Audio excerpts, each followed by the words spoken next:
Hello everyone, welcome to Dear Master Academy YouTube চ্যানেলে তোমাদের সবাইকে স্বাগত জানাই। তো আজকে থেকে আমরা পশ্চিমবঙ্গ স্কুল সার্ভিস কমিশনের পক্ষ থেকে দেওয়া গ্রুপ সি এবং গ্রুপ ডি এর জিকে এবং কারেন্ট অ্যাফেয়ার্সের কোয়েশ্চেন প্র্যাকটিস সেট শুরু করতে যাচ্ছি। প্রতিটি প্র্যাকটিস সেটে থাকবে তোমার 15টি করে কোয়েশ্চেন এবং 15টি করে কোয়েশ্চেনই হবে তোমাদের একদম সিলেবাস ভিত্তিক এবং কমনযোগ্য, এবং প্রতিটি কোয়েশ্চেন করে তোমরা খুব সহজেই তোমাদের টার্গেট এক্সামকে ক্র্যাক করতে পারবে। তো কোনো দেরি না করে বন্ধুরা চলো শুরু করা যাক। আজকে যেহেতু 10টা কোয়েশ্চেন আছে জিকের, তো তোমরা কিন্তু অবশ্যই লক্ষ্য রেখো যে 10টার মধ্যে তোমাদের কটা কোয়েশ্চেনের সঠিক অ্যান্সার করতে পারছো তোমরা, এবং কটা ভুল হচ্ছে তোমরা কিন্তু অবশ্যই সেটা কমেন্ট বক্সে পিন করিও। তো চলো তাহলে প্রথম কোয়েশ্চেনের দিকে এগোনো যাক। তো প্রথম কোয়েশ্চেনটি হচ্ছে, দেনা পাওনা ছোট গল্পটি কার লেখা? দেনা পাওনা ছোট গল্পটি হচ্ছে দেনা পাওনা ছোট গল্পটি রবীন্দ্রনাথ ঠাকুরের লেখা। সি অপশানটা হচ্ছে কারেক্ট অ্যান্সার। তোমরা কিন্তু বাকি অপশানগুলো খেয়াল করবে, অবশ্যই খেয়াল করবে। Bibhutibhushan Bandyopadhyay option A, Saratchandra Chattopadhyay option B, Tarashankar Bandyopadhyay option D, এবং অপশান সি হচ্ছে রবীন্দ্রনাথ ঠাকুর। সঠিক অ্যান্সার হচ্ছে রবীন্দ্রনাথ ঠাকুর অপশান সি। এগিয়ে যাচ্ছি দ্বিতীয় প্রশ্নের দিকে। এই বছর মোট কতজনকে পদ্ম পুরস্কার দেওয়া হয়? তো এবছর 2025 সালে পদ্ম পুরস্কার দেওয়া হয়, সঠিক অ্যান্সার হচ্ছে অপশান এ, 139 জনকে।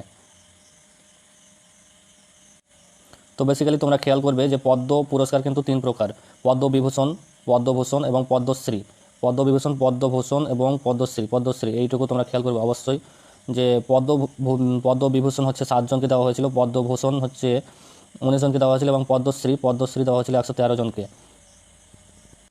3 নম্বর কোশ্চেনের দিকে এগিয়ে যাচ্ছি। 3 নম্বর কোশ্চেন বলছে, সম্প্রতি অপারেশন সিন্দুর নামে সামরিক অভিযান কোন দেশের বিরুদ্ধে করা হয়েছে? তো খুব সহজ একটা প্রশ্ন, তোমরা সকলেই অবশ্যই জানো, এটা সম্প্রতি কিছুদিন আগে ঘটে গেছে।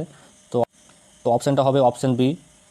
তোমরা সকলে জানো অপশান বি হচ্ছে পাকিস্তান হবে কারেক্ট অ্যান্সার। পাকিস্তান হবে কারেক্ট অ্যান্সার। 4 নম্বর কোশ্চেন কী বলছে দেখা যাক। কত সালে ভারতের বন মহোৎসব চালু হয়? তোমরা কিন্তু কমেন্টে জানাবে যে কত সালে হয়েছিল। বন মহোৎসব চালু হয়েছিল 1950 সালে। ঠিক হচ্ছে না, 1950 সাল হচ্ছে কারেক্ট অ্যান্সার। কোয়েশ্চেনটা আবার দেখে নিতে পারো, কত সালে ভারতের বন মহোৎসব চালু হয়? ভারতের বন মহোৎসব চালু হয় 1950 সালে।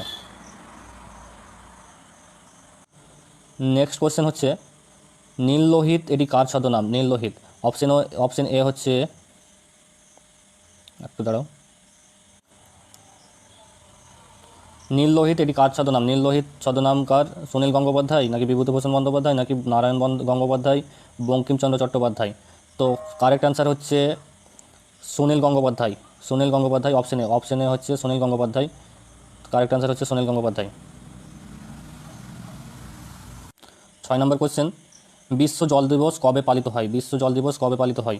অপশন এ 22শে মার্চ, অপশন বি 22শে এপ্রিল, অপশন সি 22শে জুন, 22শে ফেব্রুয়ারি।